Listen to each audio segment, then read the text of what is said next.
자비로우신 우리 아버지 하나님, 오늘도 저희들을 한자리에 불러 모아주시고 하나님의 말씀으로 또 여러 가지 궁금한 것을 풀 수 있는 시간 주신 것을 감사합니다. 이 시간 주 성령께서 함께해 주시고 하나님의 말씀을 사모해서 모인 각 사람 주의 거룩한 손으로 붙잡아 주시고 또 주의 풍성하신 은혜로 채워 주옵소서. 역사의 마지막 시대를 살아가는 저희들 더욱 마음을 일깨워 주시고 영혼 속에 큰 확신과 위로와 용기를 주셔서 이 험악한 세상을 주의 능력에 의지해서 잘 이겨나갈 수 있도록 도와주옵소서. 오늘 모든 시종 함께해 주시고 도와주시옵소서. 주 예수 그리스도 이름으로 기도하옵나이다. 아멘.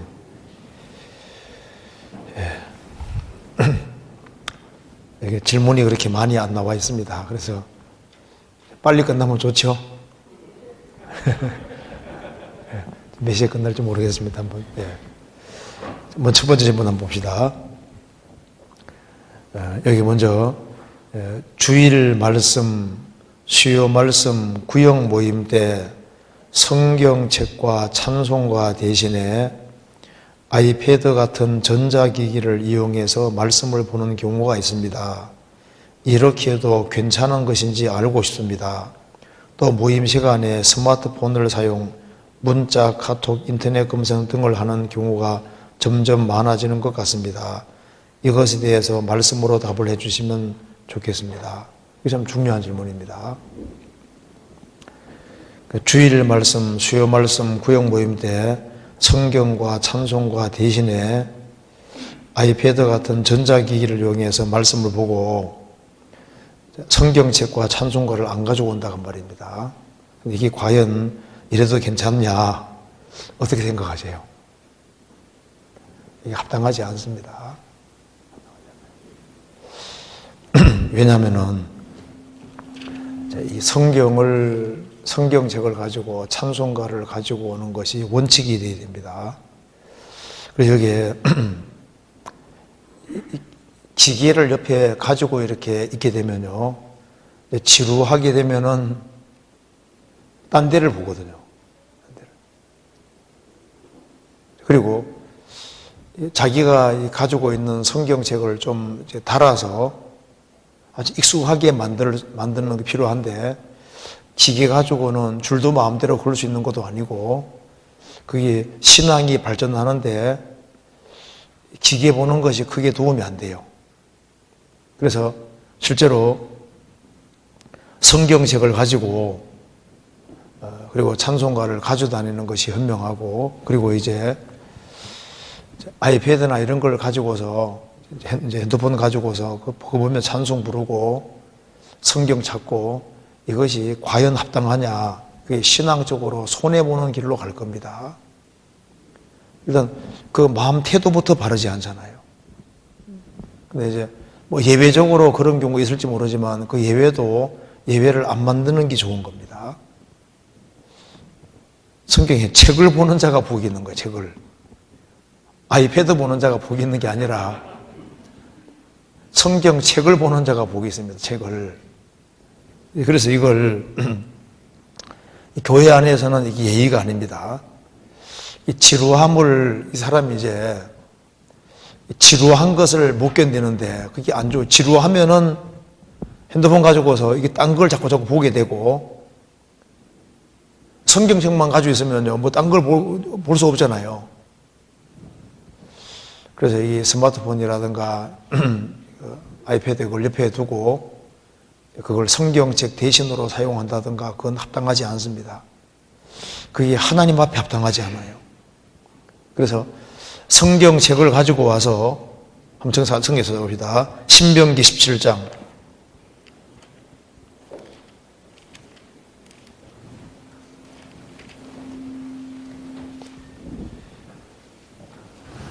19절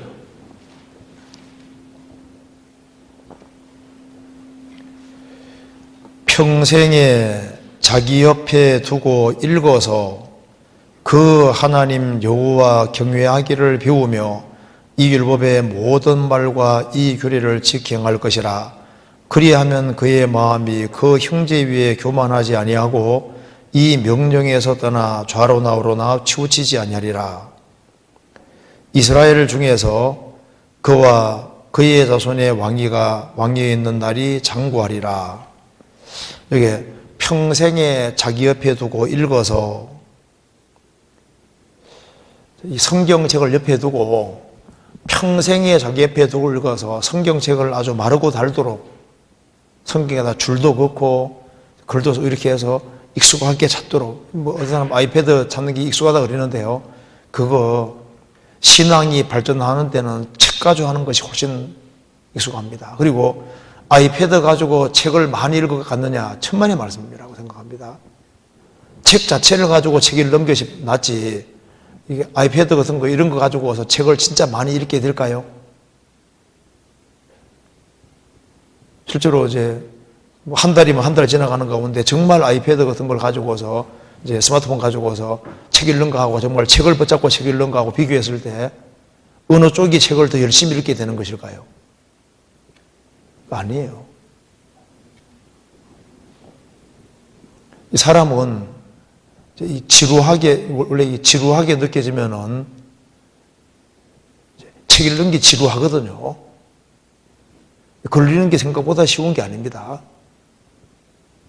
그래서 여기 이제 만일 말씀을 들을 때 성경 두지 않고 아이패드나 이런 것을 둔다면은 그것만 가지고 성경 구절만 찾겠냐 그 말입니다. 설교하는 게 지루하다 싶으면 딴 데 이렇게, 그러니까 사람이 이게 합당하지 않습니다. 그리고 성경책을 가지고 다니는 게 습관이 되어야 되는 겁니다. 평생에 자기 옆에 두고 읽어서 그 하나님 여호와 경외하기를 배우며 이 율법의 모든 말과 이 규례를 지켜 행할 것이라. 그리하면 그의 마음이 그 형제 위에 교만하지 아니하고. 그리고 교회 식구들이 다 성경책을 가지고 오는데 자기는 스마트폰 가지고 이렇게 보고 있다든가 이렇게 하면요, 그 예의도 안 맞는 거예요. 그리고 이게 이제 모임 시간에 스마트폰을 사용해서 문자, 카톡, 인터넷 검색 등을 하는 경우가 점점 많아진다. 이게 이 사람, 이렇게 하는 분들은 모임이 뭔지를 모르는 겁니다. 우리 그리스도인들이 모이는 모임이라는 게 도대체, 성격이 모임이 도대체 뭐예요? 주님이 함께하는 자리인 겁니다. 그냥 사람들이 그냥 모여서 그냥 찬송 몇 줄 부르고 설교 감상하고 가는 곳이 아닙니다. 만일 그런 마음 태도 가지고 모인다면은 그런 사람은 절대 신앙이 발전하지 못할 겁니다. 일단 태도부터 옳지 않잖아요. 이 그리스도인의 모임은 너무나도 이게 중요한 겁니다. 액세서리가 아니잖아요. 이게 얼마나 심각하고 중요한 건데.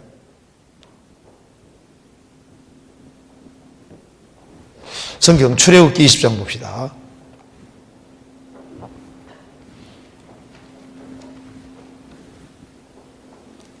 출애굽기 20장 24절.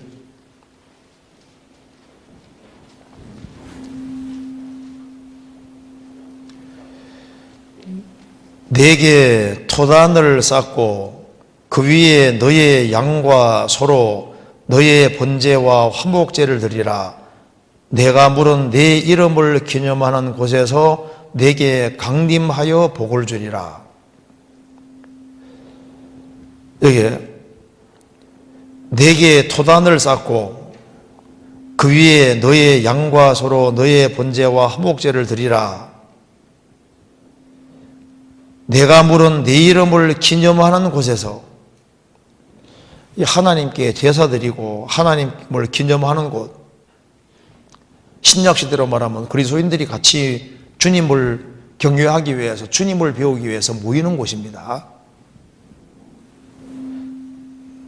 내게 강림하여 복을 주리라. 주님이 복 주려고 내려오셨는데 그게 어떤 마음 태도를 가지고 있어야 복을 받을 수 있을까요? 근데 이 그리스도인들이 참 조심성이 없어집니다. 자기 편한 대로. 그러니까 이제 그 주님이 얼마나 두려운 분인지를 잘 생각 안 하는 것 같아요.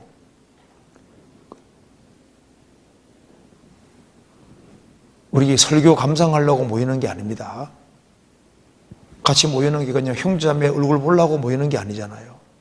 그러니까 모임이 뭔지를 잘 모르는 거예요. 모임이. 시편 89편 찾아봅시다.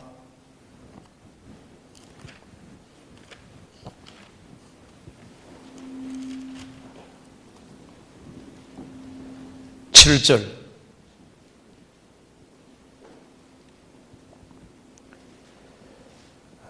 하나님은 거룩한 자의 회중에서 심히 음미하시오며 둘러있는 모든 자 위에 더욱 두려워할 자신이다. 하나님은 거룩한 자의 회중에서 심히 음미하시오며 만왕의 왕이 같이 계시잖아요. 둘러있는 모든 자 위에 더욱 두려워할 자신이다. 그러니까 혼자 있는 것과 무리 중에 있는 건 이건 완전히 다른 얘기입니다. 무리 중에 그리스도인들이 같이 모이는 무리 가운데 들어올 때는 이거는 자기 집이 아니에요. 그리스도인들이 같이 모임을 위해서 같이 모일 때는 성경에 뭐라 했습니까? 두세 사람이 내 이름으로 모인 곳에는 나도 그들 중에 있느니라. 주님이 같이 계시는 곳입니다. 내가 저희 가운데 거하며 두루 행하여 구원받은 무리들이 뭐 구역 모임을 하든 뭐 조모임을 하든 같이 이렇게 모임을 할 때 주님이 같이 계시는 거예요. 그렇잖아요.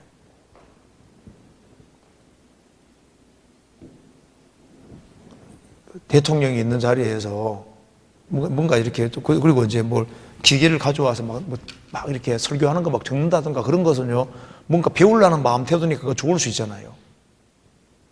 근데 꼭 쓰란 말이 아닙니다. 근데 그거 말고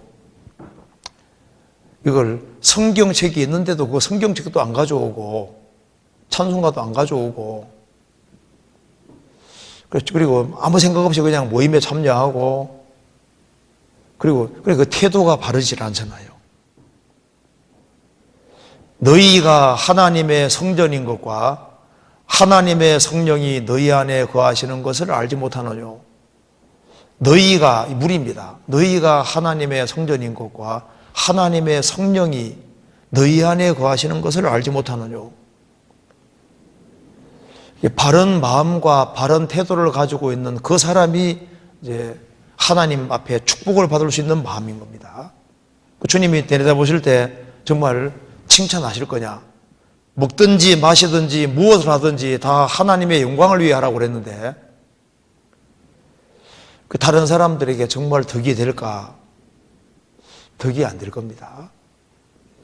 주께 기쁘시게 할 것이 무엇인가 시험하여 보라 그랬는데 내가 이런 식으로 이런 태도로 행하는 것을 정말 주님이 기뻐하실까? 기뻐하지 않을 겁니다. 그래서 이게 주일날 같이 모이고 수요일 모이고 같이 모임할 때는 항상 성경책을 가지고 그래서 성경책을 좀 여러 개 사서라도 성경을 할 때 성경 자체를 가까이 할 수 있도록 이 글을 가까이 하는 것이 참 중요한 겁니다. 태초에 말씀이 계시니라. 이 말씀이 하나님과 함께 계셨으니 이 말씀은 곧 하나님이시니라. 하나님은 말씀으로 다시 나타내시기 때문에 좋은 성경책을 다 자기가 가지고 있고 그리고 항상 성경을 가까이 하고 성경책을 가지고 다니고 수시로 펴 성경을 보고 줄도 긋고 깨달아지는 건 옆에 적기도 하고 이렇게 해서 자기 것으로 만드는 그래서 아주 성경을 익숙하게 하는 그것이 정말 필요한 겁니다. 성경 시편 111편 보시겠습니다.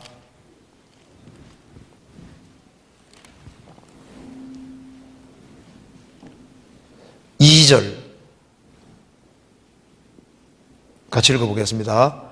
여호와의 행사가 크시니 이를 즐거워하는 자가 다 연구하는도다. 여호와의 행하신 일이 크시니 이를 즐거워하는 자가 다 연구하는도다. 그런데 이 성경을 열심히 읽을 때 있잖아요. 읽을 때 모르는 건 넘어가고, 그리고 이제 뭐 간단한 주석 같은 걸 보는 건 뭐 괜찮을지라도 성경책에는 뭐가 안 써 있는 게 좋아요. 그러니까 성경 자체만 가지고 매달리는 것이 좋은 겁니다. 그래야만 하나님이 하나라도 깨닫게 해주지. 그래서 선입관 없이 성경 자체를 가까이 하고 이제 그게 필요합니다. 그런데 이제 이거 보기 전에 막 다른 해석 같은 거 많이 보고 이렇게 해가지고는요, 신앙이 발전하지 못합니다. 그러니까 자기 스스로가 성경을 익숙하게 읽도록 하기 위해서, 그래서 참 성경을 아주 가까이 하는 사람 보면요, 진짜 그 사람은 신앙생활 발전할 수 있습니다. 어떤 사람은 성경은 안 읽고 다른 책만 또 잔뜩 읽어요. 그 사람이 정말 건강한 신앙이 될 수 있겠냐 그 말입니다. 책을 읽더라도 좋은 책을 읽으면 얼마나 좋아요. 사람은 영적인 존재이기 때문에, 영혼이기 때문에 하나님은 말씀으로 자신 나타내십니다. 그래서 이 말씀과 글이 굉장히 중요한 문제인 거예요. 그래서 무엇을 보고 무엇을 듣는가 삼기나 상반한 말씀대로 우리가 적어도 교회에 나올 때는 성경 가지고 나와야죠. 구역 모임, 주모임 갈 때는 당연히 성경책 가지고 나와야죠. 이게 두꺼운 거 가지고 다니기 귀찮다고 해가지고 스마트폰 하나 딱 들고 다니고 그거 가지고 보고, 그 성경책을 안 가지고 다니는 건 합당하지 않습니다. 그리고 찬송가도 같이 다 가지고 다니고 그렇게 하는 것이 좋을 것 같아요. 이거 보니까 이건 주일날 다 들어야 되는 건데, 그죠? 이 얘기는 주일날 한번 다 있는 자리에서 다 한번 하는 게 필요하리라고 생각도 듭니다. 그래서 하나님께서 내려다 보실 때 이 하나님 말씀을 듣고 같이 교제할 때 성경을 두고 찬송가를 두고 성경 자체만 가지고 같이 이렇게 하면서잖아요. 그걸 하는 것을 주님이 좋아하시리라고 생각합니다. 무슨 예외적인 경우가 있을 수는 있지만은 부득이해서 뭐 이렇게 어디 급히 딴 곳에 갔다가 오느라고 뭐 성경 못 가줄 수도 있잖아요. 근데 그게 뭐 예외적으로 그런 경우가 있을 수는 있지만은 그게 이제 자기에게 이제 그 보통 평범한 일이 되고 이제 그런 식으로 되는 건 합당하지 않고, 그게 처음부터 성경을 가지고 이렇게 신앙생활을 하는 이제 그런 식으로 하는 것이 좋겠습니다. 그리고 스마트폰 이런 거 가지고 책을 열심히 읽는다는 것이 정말 가능할까? 그게 그렇지 않을걸요. 유혹이 얼마나 많은 세상인데. 그래서 성경책과 찬송과 이걸 가지고 하는 것이 꼭 좋으리라고 생각이 듭니다. 그리고 그 다음에 그 다음 질문 한번 봅시다. 예수님이 주신 세 계명 중에 두 번째에서 이웃을 내 몸과 같이 사랑하라고 하셨는데, 고린도전서 13장 사랑장에서는 자기의 유익을 굳이 아니하는 게 사랑이라고 하셨고, 한 알의 밀알이 죽어야만 열매를 맺는다고 하셨습니다. 나를 먼저 사랑해야 이웃도 사랑할 수 있나요? 아니면 나를 버리고 이웃을 사랑하는 것을 더 기뻐하시나요? 이거 같이 생각을 해봅시다. 주님이 주신 계명 중에 하나님을 사랑하고 그 다음이 이제 요약하면은 이웃을 내 몸처럼 사랑하라고 되어 있다 그 말입니다. 그리고 고린도전서 13장에는 사랑은 자기의 유익을 굳지 않는다고 했다. 그리고 한 알이 밀알이 죽어야만 열매를 맺는다고 했다. 그래서 나를 어느 쪽이 먼저냐, 나를 먼저 사랑해야 이웃도 사랑할 수 있냐, 나를 버리고 이웃 사랑하는 어느 걸 더 기뻐하겠느냐? 어떨 것 같아요? 근데 먼저 성경 한번 찾아봅시다. 고린도전서 13장 봅시다.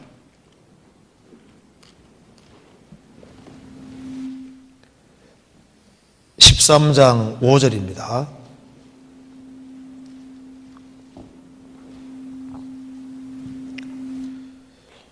무리 행치 아니하며 자기의 유익을 굳지 아니하며 성내지 아니하며 악한 것을 생각지 아니하며, 이게 자기의 유익을 굳지 아니하며, 이 말은 자기를 돌아보지 말란 말이 아닙니다. 자기의 유익을 굳지 아니하며, 이 말은 자기 일을 하지 말란 말이 아닙니다.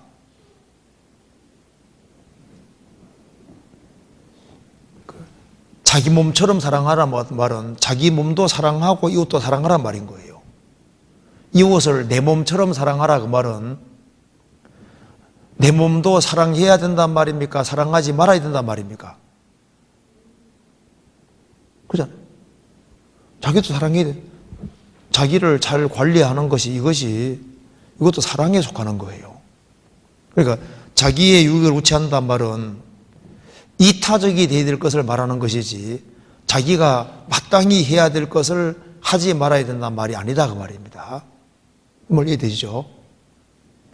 자기 유익을 구하지 말란 말은 이기적이 되지 말라는 얘기지. 그러면 자기 할 일을 충실히 하고 자기를 준비시키는 것은 그건 이기적인 게 아닙니다. 자기가 병들어 누워버리면 다른 사람을 위해 살 수도 없잖아요. 그래, 자기 일을 충실히 하면서도 이타적일 수 있는 거예요. 그렇잖아요. 그래서 여기에 현숙한 여인 보면은 잠언 30절에 나와 있죠. 그 남편에게 선을 행하고 일상생활 속에서 얼마나 부지런하고 알뜰알뜰하게 모읍니다. 그 모으는 이유는 강권한 사람들, 불쌍한 사람들이 보이기 때문입니다. 그래서 그 이웃을 정말 불쌍히 생각하기 때문에 열심히 모았고, 그 다음에 자기 가족, 그 다음에 자기를 위해서도 방석을 만든다고 되어 있잖아요. 자기를 위해서도. 찾아볼까요? 잠언 봅시다. 31장.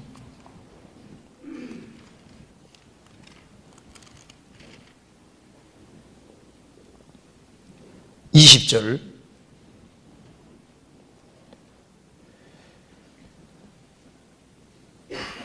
그는 간곤한 자에게 손을 펴며 궁핍한 자를 위하여 손을 내밀며 그 집 사람들은 다 홍색 옷을 입었으므로 눈이 와도 그는 집 사람을 위하여 두려워하지 아니하며 그는 자기를 위하여 아름다운 방석을 지으며 세마포와 자색 옷을 입으며. 그 가난하고 불쌍한 사람들, 궁핍한 사람들을 위해 손을 내밀며, 첫 번째를 이웃 중심으로 이렇게, 이 현숙한 여인은 이웃 중심으로 되어 있습니다. 그 다음에 두 번째는 자기 집 사람들을 다 챙기잖아요. 또 하나는 그녀는 자기를 위하여 아름다운 방석을 지으며 세마포와 자색 옷을 입으며, 자기도 신경 쓰잖아요. 그러니까 우선권이 이웃이고 가족이고 하지만은 자기를 위해서도 신경을 씁니다. 그죠? 우리나라의 그 어머니 상은 오로지 뭘 위해 고생하는 상입니까? 자식을 위해서 뼈 빠지게 고생하다가 죽는 모습입니다. 그래서 오로지 자식이고, 그리고 자기는 안 돌봐. 근데 그게 아니에요. 현숙한 여인은, 성경에서 말하는 현숙한 여인의 상은 이웃 중심으로 되지만은 이웃 중심, 가족, 그리고 자기도 잘 간수하는 겁니다. 그래서 가끔 이렇게 노인분들에게 얘기할 때 자식에게 재산 몽땅 넘기지 말아라. 그 노년기에 자기 것도 좀 챙겨놔야 되거든요. 그러면 다 뺏기고 자식이 찾아오지 않는 경우도 있습니다. 돈을 좀 가지고 있으면요, 그래도 엄마 아버지가 좀 가진 것이 있으니까 인사라도 드리러 오고 그렇게. 그런데 몽땅 틀린다면 이상하지만 몽땅 뺏기고 난 후에는 안 찾아와. 가진 것이 없거든요. 그래서 이게 자기를 위한 것이, 이웃을 위한 것이 될 수도 있는 겁니다.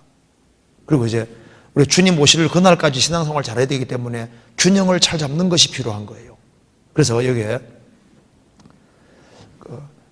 자기를 또 돌아보고 다른 사람 일을 돌아보느라고 자기를 안 돌아보는 것은 그것도 합당하지 않습니다. 성경 한번 찾아봅시다.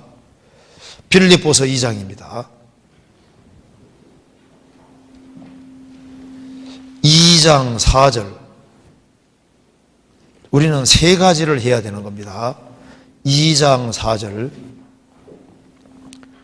각각 자기를 돌아볼 뿐더러 또한 각각 다른 사람들의 일을 돌아보아 나의 기쁨을 충만케 하라. 또 한 군데 봅시다. 21절. 저희가 다 자기 일을 구하고 그리스도 예수 일을 구하지 아니하되 디모데 연단을 너희가 하나니 자식이 아비에게 함같이 나와 함께 복음을 위하여 수고하였느니라. 이 말씀 보면 각각 자기 일을 돌아보아, 자기 일을 돌아보면 대로 그 자기 일이 나오고, 또 각각 다른 사람들의 일을 돌아보아, 다른 사람들의 일. 그 다음에는 21절에 그리스도 예수의 일, 이게 복음에 관계되는 겁니다. 그래서 세 가지 일이 같이 연결되어야 되는 거예요. 그래서 자기도 돌아보고 자기 일도 돌아보고 그리고 다른 사람 일도 돌아보고 더 그리스도 예수의 일을 또 구해야 되는 겁니다. 그래서 이게 이제 이웃을 내 몸같이 사랑하라, 그 말은 너의 몸을 사랑하는 건 본성이지 않습니까? 자기 몸을 사랑하는 것처럼 그런 식으로 이웃을 사랑하는 목표가 되는 겁니다. 근데 자기 몸을, 자기 이웃을 자기 몸처럼 사랑하는 사람은, 그 표준에 완전히 도달한 사람은 그렇게 많지 않을 겁니다. 그잖아요. 그래서 그게 목표가 되는 거고, 그래서 자기를 사랑하는 것이, 자기 아내를 사랑하는 것은 자기를 사랑하는 거라고 생각이 되어 있잖아요. 왜? 아내는 자기 몸과 같으니까. 그래서 자기를 정말 사랑할 줄 아는 사람, 그런 마음 가지고 아내도 사랑해야 될 것을 말씀하고 있습니다. 그래서 여기에 내 이웃을 내 몸같이 사랑하라 하셨는데, 그렇죠. 사랑은 자기의 유익을 굳지 않는다는 말은 이기적이 되지 말아야 될 걸 말하는 겁니다. 분명히 나의 도움을 필요로 하는데, 내가 분명히 도와줄 힘이 있는데, 근데 또 도와주는 것이 이타적인 거잖아요. 이기적이 말고 이타적이 될 것을 말씀하는 겁니다. 그리고 또 때로는 자기를 지켜야 할 때도 있고 자기를 버리고 희생해야 될 때도 있는 겁니다. 그래서 여기에 자기의 유익을 굳이 아니하고, 그 말 뜻은 성경 찾아봅시다. 고린도전서 10장 봅시다.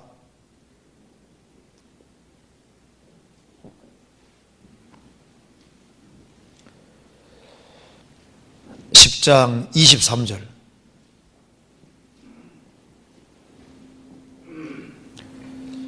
모든 것이 가하나 모든 것이 유익한 것이 아니요 모든 것이 가하나 모든 것이 덕을 세우는 것이 아니니 누구든지 자기의 유익을 굳지 말고 남의 유익을 구하라.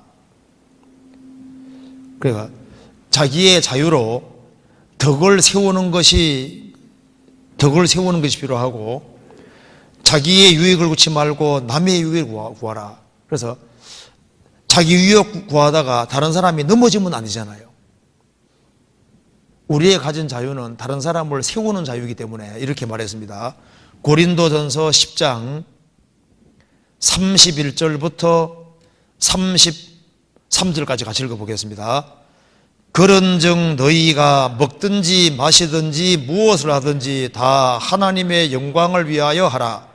유대인에게나 헬라인에게나 하나님의 교회나 거치는 자가 되지 말고 나와 같이 모든 일에 모든 사람을 기쁘게 하여 나의 유익을 구치 아니하고 많은 사람의 유익을 구하여 저희로 구원을 얻게 하라. 여기 먹든지 마시든지 무엇을 하든지 다 하나님의 영광을 위해 하라. 그래서 우리 영혼 몸 전체가 주님의 것이기 때문에 영혼 몸을 잘 관리하는 것도 하나님 영광을 위해서입니다. 우리가 절제하는 것도 주님 영광을 위해서고, 내가 무슨 자유가 있지만은 자유를 제한시키는 것도 주님께 영광되고 다른 사람이 걸려 넘어지는 일이 없도록 하기 위해서입니다. 왜 술을 안 먹느냐, 왜 담배 안 피우느냐, 그게 건강을 해치고 몸에 안 좋지 않습니까? 그러니까 주님의 것이기 때문에 주님의 것을 잘 관리하려고 하는 이것도 자기를 사랑하는 것이 되는 거예요. 그리고 그렇게 하는 것이 또 다른 사람이 구원받는 데 도움이 되는 거거든요. 그래서 여기 이제 주의 것을 주의 것으로 알고, 그리고 이제 사랑하는 사람은 이웃도 사랑할 수 있을 겁니다. 그래서 주님을 사랑하는 사람은 그 주님 사랑하는 마음 때문에 이웃도 사랑할 수 있고, 주님을 정말 사랑하는 사람은 자기도 귀하게 여기게 되는 겁니다. 그래서 여기에 어떤 사람은 남의 유익을 구한다고 하면서도 자기 건강을 완전히 해쳐서 좀 더 귀하게 쓰임받을 수도 있는데 균형을 안 잡아서 이제 길게 쓰임받지 못하는 사람이 있을 수도 있고, 여러 가지 경우가 있습니다. 어쨌든 간에 이게 좀 중요한 질문인데요. 자기의 유익을 구취한다는 것은 희생하는 것을 말하는 겁니다. 희생하고 수고하는 걸 말하는 겁니다. 그런데 이것이 어느 것이 먼저고 어느 것이 나중이고 이거 너무 따지지 말아요. 따질 필요 없어요. 따질 필요 없고, 주님 앞에서 내가 어떻게 하는 걸 주님 원하시는가 생각하면 거의 답이 나오게 되어 있습니다. 그래서 무엇이 먼저고 나중이고 할 것이 아니라 우리가 범사에 주님을 인정하고 주님 앞세우고 살아가면 주님께서 어떻게 할 것을 알게 해주시고, 그리고 주님께서 도와주실 겁니다. 그래서 건강치 않은 사람은 건강에 신경을 쓰는 것이 주님 뜻이 되는 거예요. 그리고 건강이 회복되어야만 봉사도 할 수 있고 전도도 많이 할 수 있잖아요. 내가 몸 상태가 안 좋다 그러면요, 건강을 얼마 동안 회복시키는 기간을 갖는 것이, 그것도 주님을 위한 것이라면 그게 가한 거다 그 말입니다. 그렇잖아요. 그래서 때로는 자기를 위한 것이 이웃을 위한 게 되는 거예요. 그래서 아내가 건강하면 남편의 일을 돕는 게 되는 거거든요. 그렇지 않습니까?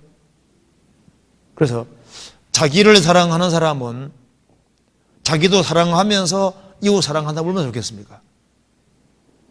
그런데 목적이 확실하면은 먹든지 마시든지 뭘 하든지 다 하나님 영광을 위해 하기로 작정을 하고 작심을 하고 살아가면은, 그러면은 자기도 잘 조심하고, 그리고 이제 힘을 잘 기르고 비축해서 필요할 때 적극적으로 사용을 이렇게 하게 되는 겁니다. 때로는 우리가 복음 때문에 죽어야 될 수도 있습니다.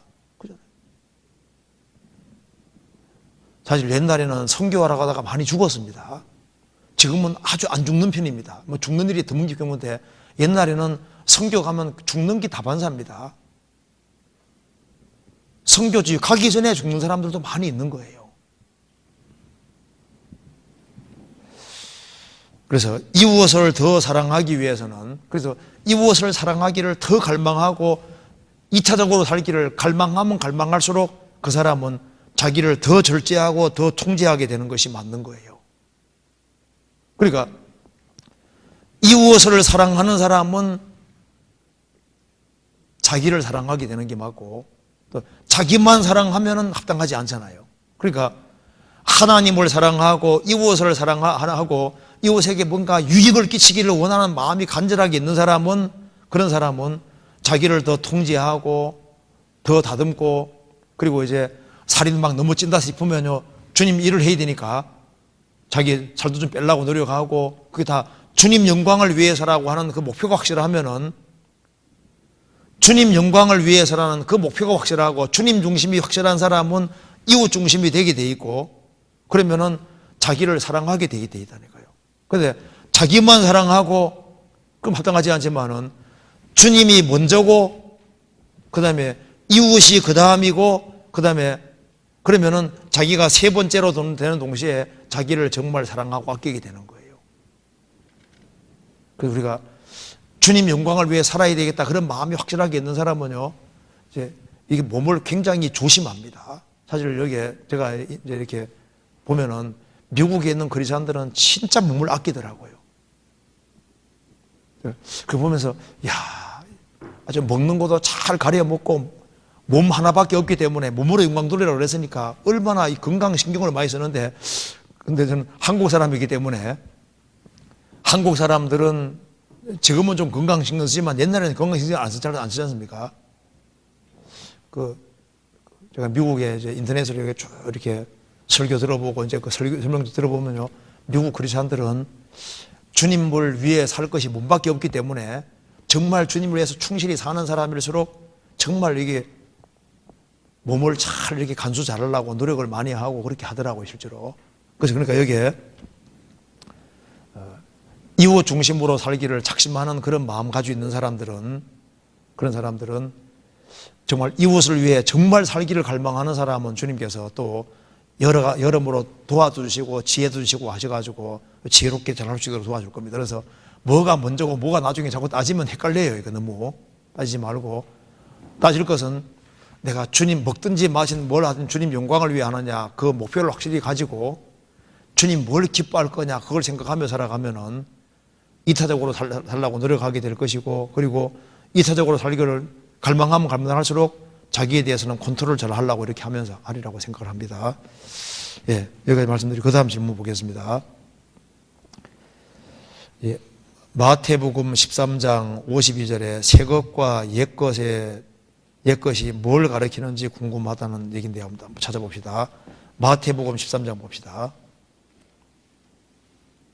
저번에도 한번 배운 것 같은데요. 마태복음 13장 51절.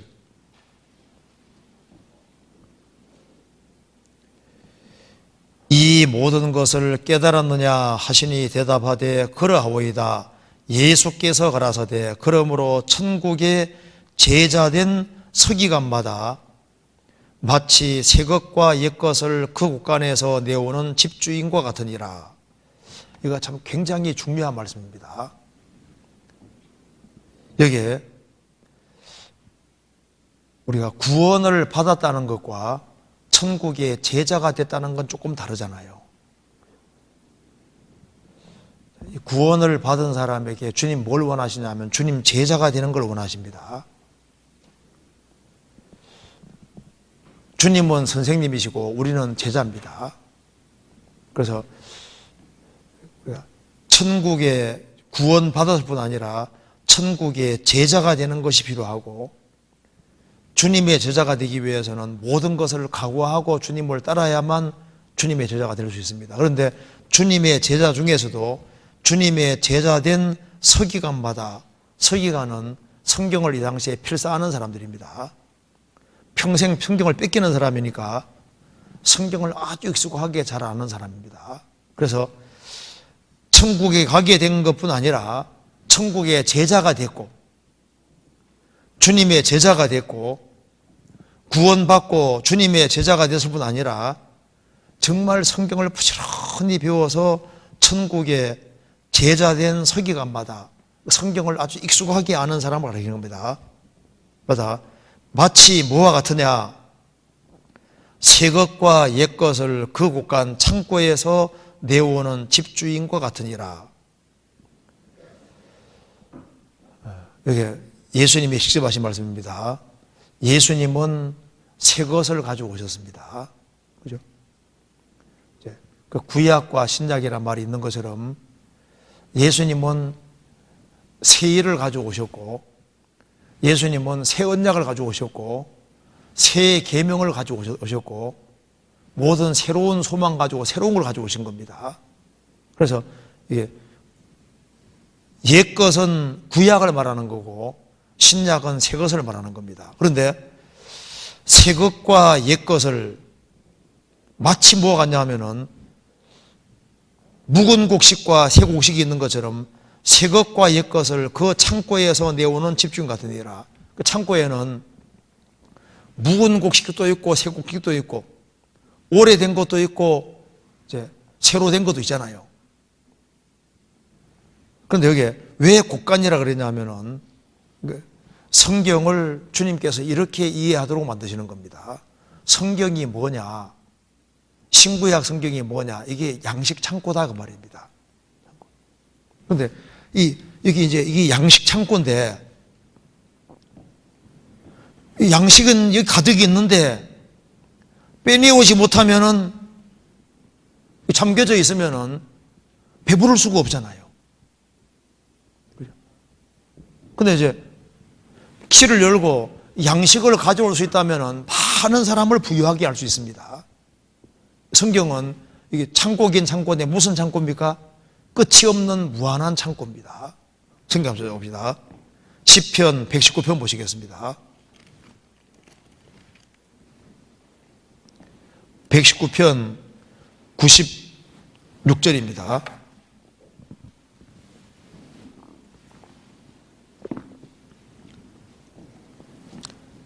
같이 읽어보겠습니다. 내가 보니 모든 완전한 것이 다 끝이 있어도 주의 계명은 심히 넓으니이다. 내가 보니 모든 완전한 것은 다 끝이 있는데 주의 계명은 심히 넓습니다. 끝이 없다 그 말입니다. 그래서 이 성경은 진짜 무궁무진한 책입니다. 양식 창고인데 양식이 이 속에 얼마나 많이 들어있는지 몰라요. 그래서 예수님 말씀하시기를 사람이 떡으로만 살 것이 아니요 하나님 입으로 나오는 모든 말씀으로 살 것이니라. 이 성경 말씀이 떡이고 온갖 양식인 겁니다. 여기에 양식은 다 들어있는데 문제는 이게 약으로 말하면 이게 만병통치약인데 약은 가득 있는데 이게 빼내오지 못하면 치료받지는 못하잖아요. 그래서 위로받지 못하는 사람에게는 성경의 위로의 말씀이 얼마나 많아요. 이걸 딱 끄집어내서 그 약을 처방해 주면은 뭐가 됩니까? 위로가 딱 용기가 생기잖아요. 경제적으로 너무 어려운 사람들도 성경에서 보면은 약속의 말씀이 얼마나 많아요. 그걸 딱 끄집어내서 여기 딱 해주면은 그 사람이 살맛이 나게 돼 있거든요. 뭐 사업에 부도날 수도 있고 집안에 아주 심각한 일이 생길 수도 있고 그런데 이 성경은 어떤 영혼이든지 소성케 하는 힘이 있다 그 말입니다. 힘이 있는데 누가 이것을 끄집어내느냐? 천국에 제하된 서기관마다라고 했으니까 혼자가 아닙니다. 우리가 전도하는 사람, 목회하는 사람이 아닐지라도 성경에 익숙한 사람들이 있습니다. 제가 지방에서 한 사람의 어머니가 사용하던 그 노트 있지 않습니까? 그걸 카피를 해가지고 이만큼 보내줬거든요. 이야, 그분 보면요. 그 전도자가 아니고 그냥 평범한 하나의 자매인데 성경 공부를 얼마나 열심히 했는지 몰라요. 모임에 부지런히 가서 막 부지런히 적고 또 정리하고 이렇게 해가지고 다 아주 책처럼 만들어가지고 공부를 아주 무진장히 했습니다. 그리고 아주 성경에 아주 익숙한 사람이 돼 있는 거예요. 평신도인데. 그래서 이 천국에 제자된 서기관마다 그러면 이제 자매들이 형제를 가르칠 수 없지만은 풍성하게 가지고 있으면 자기 자식을 잘 먹일 수 있잖아요. 영적으로. 그리고 또 자기의 도움을 구하는 많은 사람에게 도움을 또 줄 수 있는 겁니다. 그래서 이 곡식 창고에 많은 걸 가지고 있는 것이 필요해요. 그러니까 노아는 다른 사람들이 놀 때 방주 만들고 어떻게 했습니까? 거기에다가 곡물을 계속 들였죠. 그래서 1년 동안 방주 안에서는 정말 많이 먹을 수 있었잖아요. 풍성했습니다. 왜? 노아가 열심히 수고하고 양식을 모았기 때문에 그런 거예요. 천국에 제한된 서기관은 양식을 모으는 사람입니다. 양식을 가능하면 많이 모아야 되는 거예요. 저는 제가 공부한 거 잘 안 버립니다. 제가 뭐 이렇게 공부해 놓은 거 있지 않습니까? 그걸 아주 얼마나 애지중지하게 이사 갈 때도 있지 않습니까? 안 봐도 박스로 만들어서라도 꼭 가지고 있고. 그러니까 이게 좀 애착이라는 게 필요하거든. 애착. 성경 한번 찾아봅시다. 창세기 45장.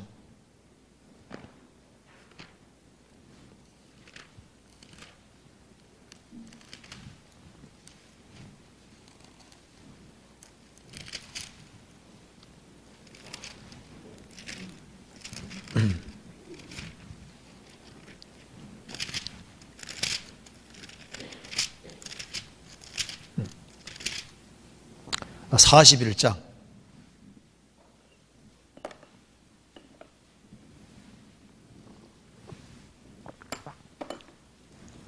56절. 온 지면에 기근이 있음에 요셉이 모든 창고를 열고 애굽 백성에게 팔세 애굽 땅에 기근이 심하며 각국 백성도 양식을 사려고 애굽으로 들어와 요셉에게 이르렀으니 기근이 온 세상에 심함이었더라. 왜 이 성경을 이게 창고라고 표현했냐 하면요, 이 창고에 와서 여기에서 뭘 끄집어내야만 다 살게 되는 거예요. 요셉이라는 사람이 창고 가지고 있는데 7년 풍년 기간 동안에 양식을 많이 모았습니다. 기근 대비해서.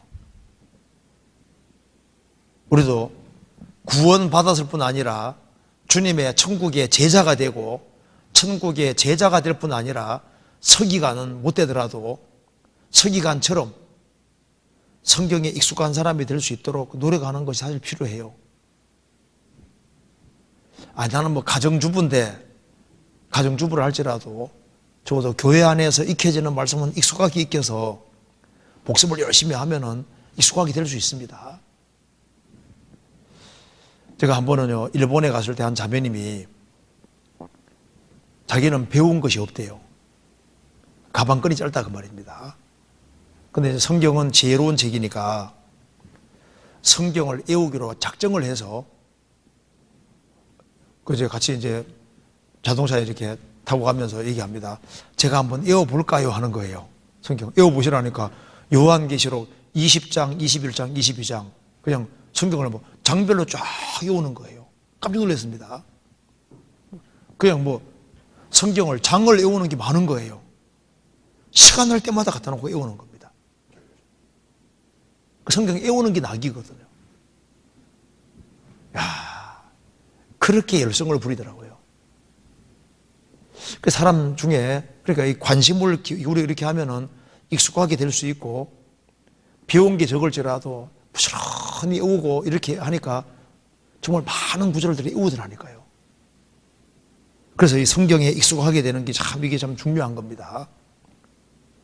하나님이 얼마나 기뻐하시겠어요. 성경 찾아봅시다. 베드로전서 3장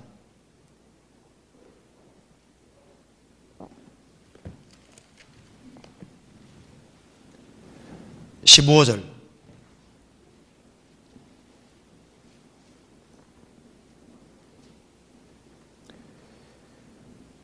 너희 마음에 그리스도를 주로 삼아 거룩하게 하고 너희 속에 있는 소망에 관한 이유를 묻는 자에게는 대답할 것을 항상 예비하되 온조와 두려움으로 하고 너희 마음에 그리스도를 주로 삼아.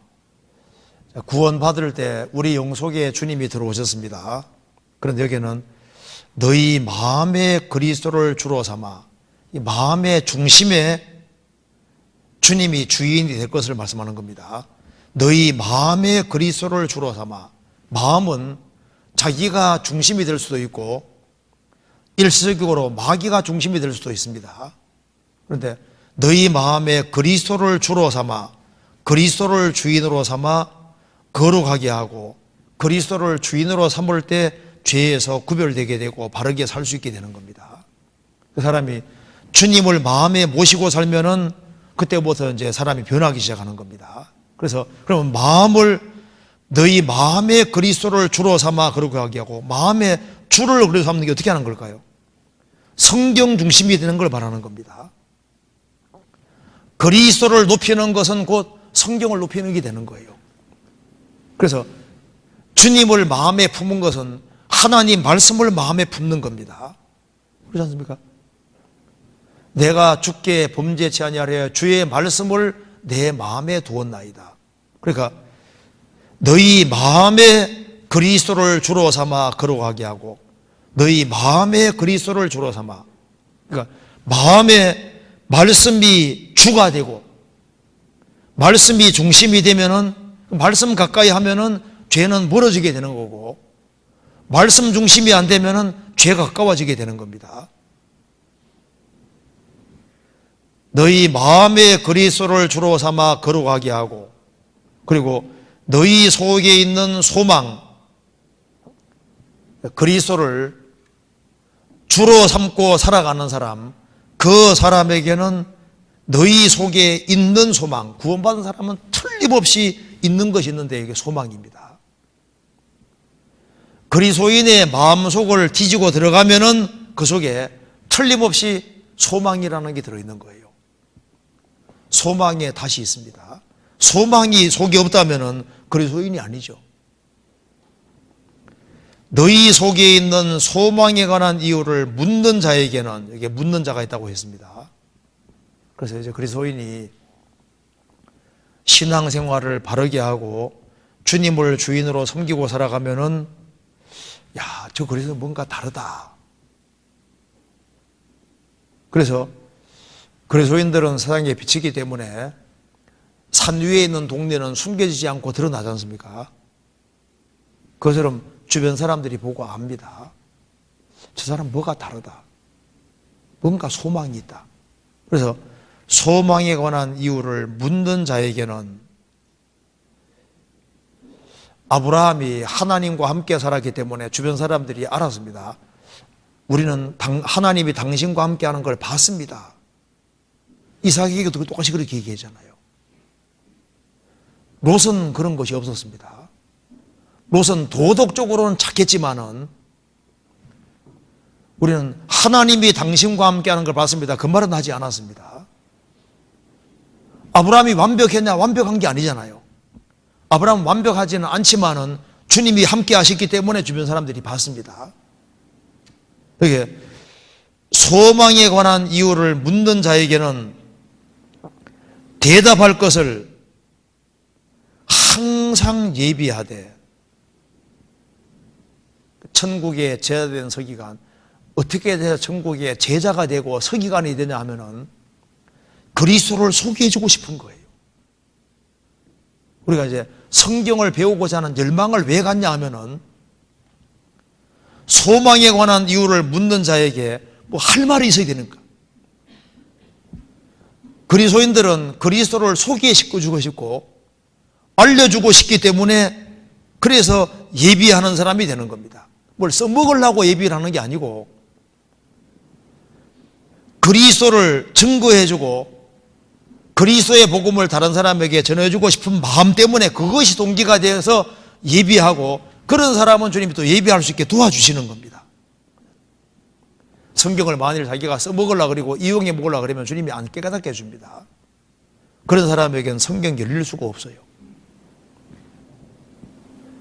천국에 제자된 서기관마다 새 것과 옛 것을 곳간에서 내오는 집주인과 같으니라. 곳간에서 이거 내올 때 하나님이 아무에게 열어주는 게 아니잖아요. 합당한 사람에게 열어주는 겁니다. 그래서 이게 항상 예비하되 온유와 두려움으로 하고, 그래서 우리가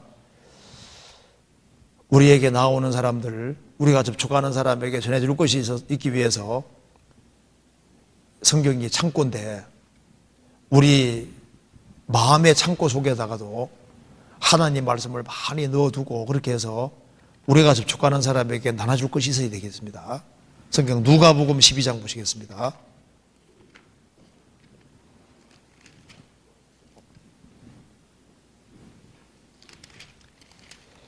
12장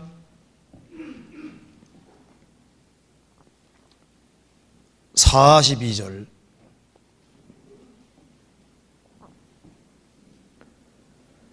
주께서 가라사대 지혜 있고 진실한 청지기가 되어 주인에게 그 집 종들을 맡아 때를 따라 양식을 나눌 자가 누구냐? 주인이 이를 때 그 종이 이렇게 하는 것을 보면 복이 있으리로, 그 종이 복이 있으리로다. 지혜 있는 종, 진실한 종, 지혜 있는 청지기, 진실한 청지기가 되어, 그리스도인들은 청지기입니다. 주의 것을 맡은 청지기입니다. 주인에게 그 집 종들을 맡아 때를 따라 양식을 나눠줄 자가 누구냐? 주인이 이를 때 그 종이 이렇게 하는 것을 보면 그 종이 복이 있으리로다. 그래서 성경은 이렇게 생각하면 됩니다. 성경은 이 약방입니다. 약방. 약국이에요. 약국. 병원이나 마찬가지다 그 말입니다. 이 양식 창고인 거예요. 그래서 배고픈 사람은 어디로 달려가야 되느냐? 성경에 달려가야 되는 거예요. 병든 사람은 어디로 가야 되느냐? 성경으로 가야 되는 겁니다. 상처받은 사람은 어디로 가야 되느냐? 성경으로 가야 되는 거예요. 그러면 성경이 놀라운 힘이 있습니다. 왜냐하면 하나님 말씀 가는 곳에 뭐가 갑니까? 성령이 같이 가시는 거예요. 내가 너희에게는 말이 곧 영이요 생명이니라. 그렇게 되어 있잖아요. 그래서 여기 천국에 제자된 서기관마다 새 것과 옛 것을 내오는 집주인 같으니라. 새 것은 신약이고 옛 것은 구약인데 이게 다 연결되어 있는 겁니다. 이런 생각 해보셨어요? 여기에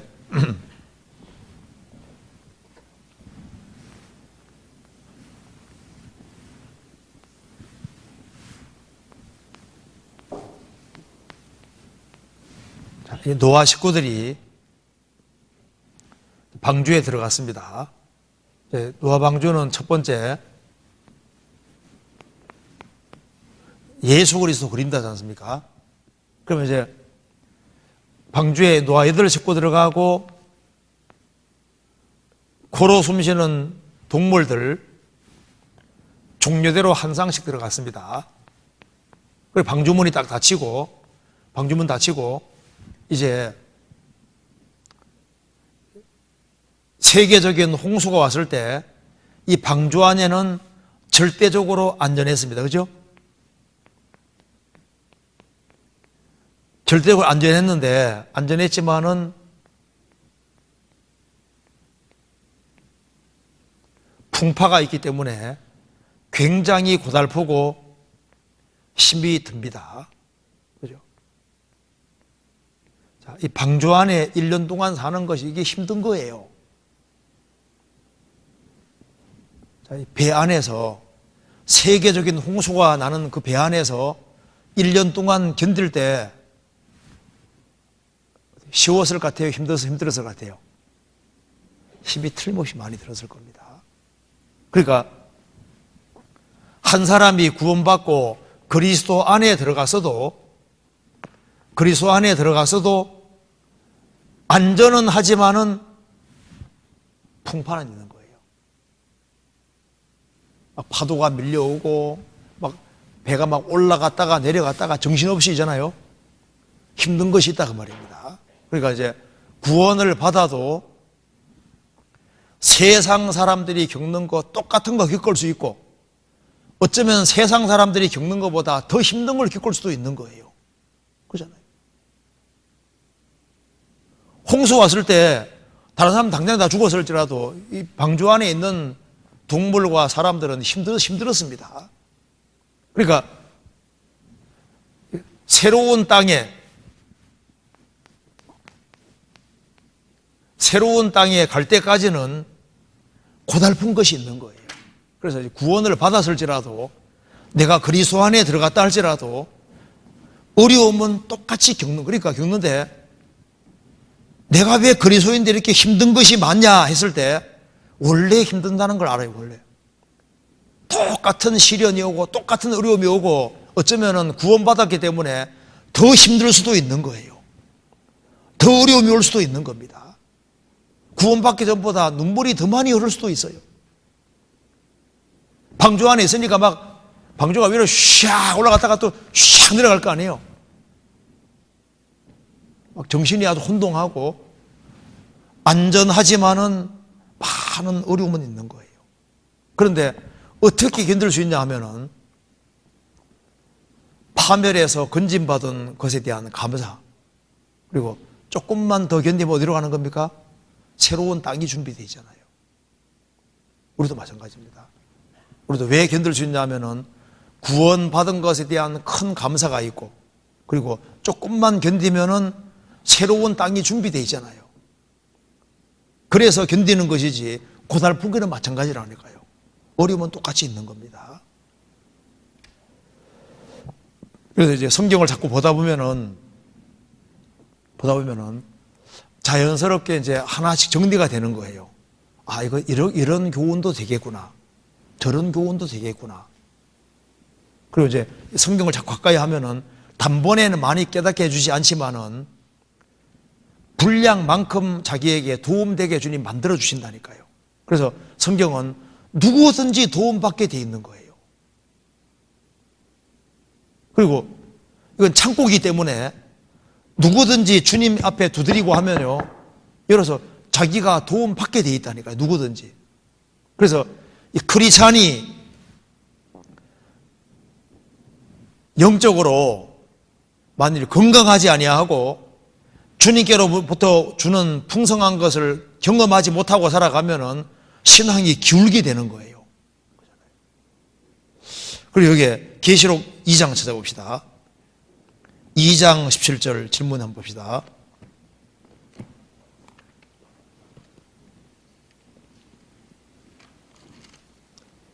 (2장 17절)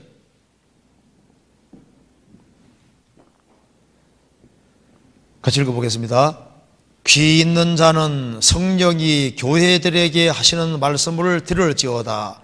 이기는 그에게는 내가 감추었던 만나를 주고 또 흰 돌을 줄 터인데 그 돌 위에 새 이름을 기록한 것이 있나니 받는 자밖에는 그 이름을 알 사람이 없느니라. 버가모 교회에 대한 말씀입니다. 자, 버가모 뜻이 뭔지 아시죠? 버가모는 결혼이라는 뜻입니다. 여기에 왜 이 버가모라는 성경에 이름마다 뜻이 있는데요. 에베소는 미끄러진다는 뜻이고 버가모는 결혼이라는 뜻인데, 구원받은 성도들이 세상과 짝하기 때문에 여기에 백그라운드 배경도 똑같습니다. 여기에 12절에 버가모 교회의 사자에게 편지하기를 좌우에 날선 검을 가진 이가 가라사대. 좌우에 날선 검을 가졌다고 되어 있죠. 주님께서 믿음은 칭찬했지만 행위는 칭찬하지 않았습니다. 13절 내가 어디 사는 것을 내가 아노니 거기에는 사단의 위가 있는 데라. 내가 내 이름을 굳게 잡아서 내 충성된 증인 안디바가 너희 가운데 곧 사단에 거하는 곳에서 죽임을 당할 때에도 나를 믿는 믿음을 저버리지 아니하였도다. 자, 주님 믿음은 칭찬했습니다. 14절 그러나 내게 두어 가지 책망할 것이 있나니 거기 내게 발람의 교훈을 지키는 자들이도다.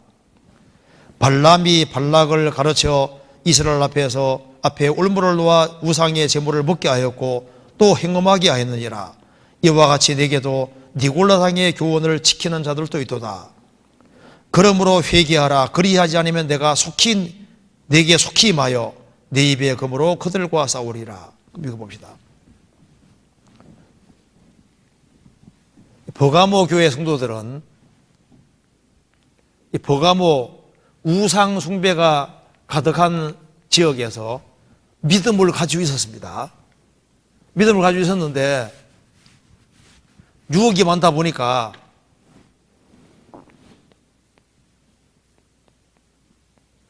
행위에 있어서는 발람의 교훈을 지키고 니골라 당의 교훈을 지키고 그리고 우상의 제물을 먹었다고 했습니다.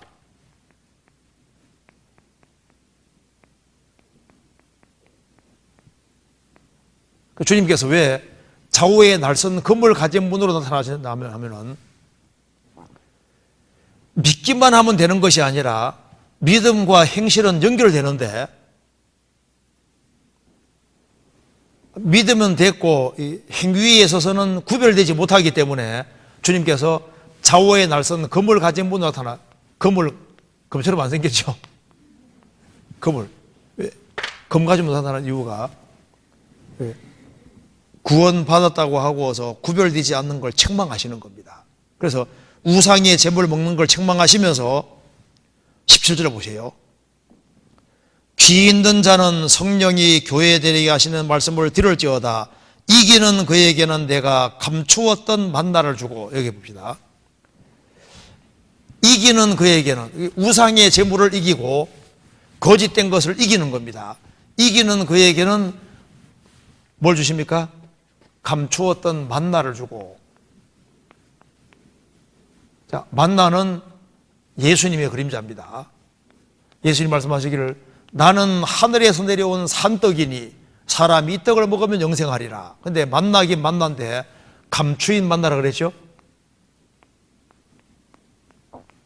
그러니까 우상의 제물을 먹고 세상과 짝하고 세상 것을 먹고 즐기는 사람들은 이 감추인 만나를 맛보지를 못하는 거예요. 그러니까 둘 다 먹을 수는 없거든요. 그래서 이제 만일 구원받지 아니한 사람도 마찬가지입니다. 구원받지 아니한 사람도 왜 주님을 경험하지 못하고 왜 구원받지 못하냐 하면은 세상 것을 마음속에 완전히 받아들이고 세상 것에다 찌들어 있으니까 주님 것이 들어갈 자리가 없는 거예요. 구원받고 난 다음에도 마찬가지입니다. 구원받고 난 다음에도 이 세상이나 세상에 있는 것들을 사랑치 말라. 누구든지 세상을 사랑하면 아버지 사랑이 그 속에 있지 아니하니. 그러니까 세상을 사랑하는 마음이 있으면은 우리가 아직까지 주님에 대해서 모르는 것이 너무 많습니다. 감추인 만나 골로새서 2장 보면은 그 안에는 지혜와 지식의 모든 보화가 어떻게 되어 있다고요? 감추어 있느니라. 그러니까 이제 우리가 구원을 받아서도 주님을 다 아는 게 아니에요. 고린도서 2장에서도 하나님을 사랑하는 자, 이제 하나님이 자기를 사랑하는 자들을 위하여 예비하신 모든 것은 눈으로 보지 못하고 귀로 듣지 못하고 사람의 마음으로 생각지 못하 같으니라. 그러니까 하나님이 하나님을 사랑하는 사람을 위해서 예비하신 모든 것이 있는데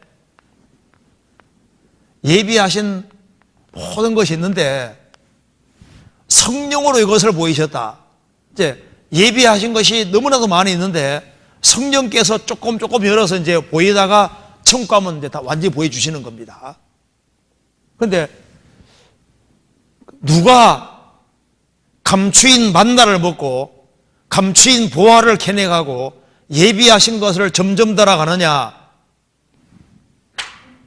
세상 것에 취해 있으면 감추인 만나는 못 먹는 겁니다. 그래서 여기 이기라 그 말은 거기에서 구별되는 사람은 주님이 감추인 만나를 주는 것처럼요, 주님을 깨닫게 해주시고 주님 말씀을 깨닫게 해주고 주님 말씀을 달게 만들어 주시는 거예요. 그래서 실제로 세상 것이 마음에 정복되어 있는 사람은 신앙생활이 참 재미없습니다. 맞죠? 그래서 이 세상 것이 딱 정복되어 있으면요, 봉사하는 거 진짜 싫어, 그죠? 또 김장봉사야. 오늘 김장봉사 많이 했잖아요. 자매님들. 이거 많이 나오셨더라 보니까. 그리고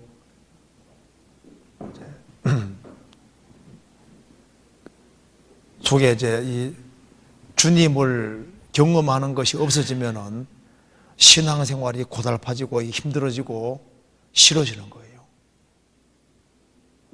그래서 주님께서 말씀했습니다. 이기는 그에게는 내가 감추었던 만나를 줄 것이다.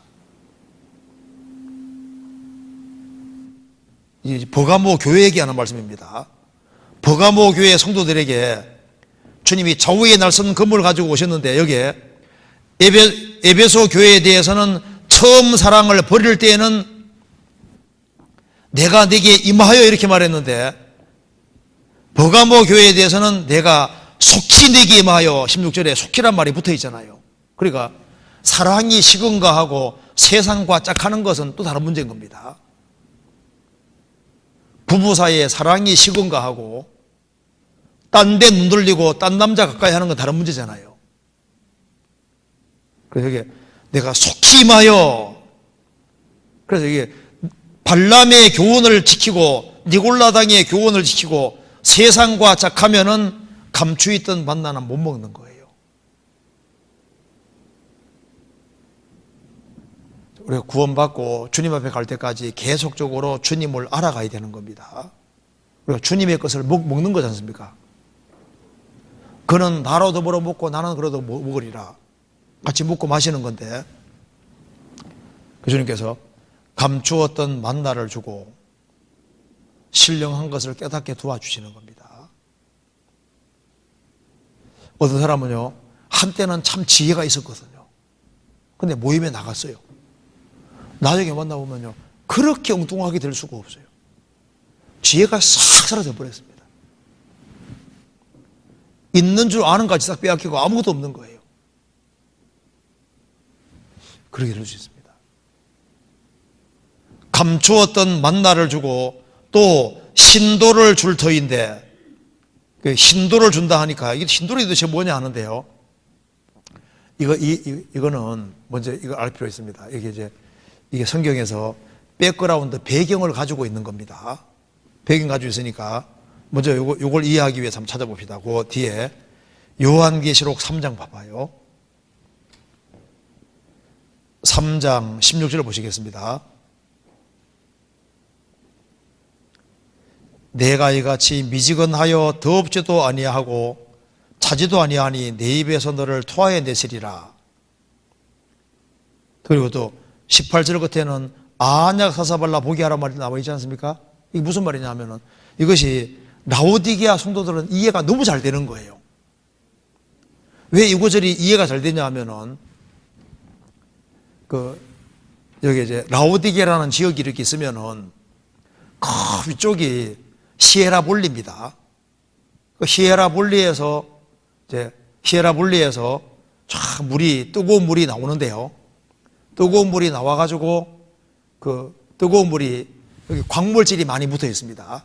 그래서 뜨거운 물이 흘러내릴 때 바위들이 많은 곳에서 흘러내리는데 그쪽에가 이제 부식돼가지고 이렇게 이제 화학작용 때문에 바위가 하얗게 보여요.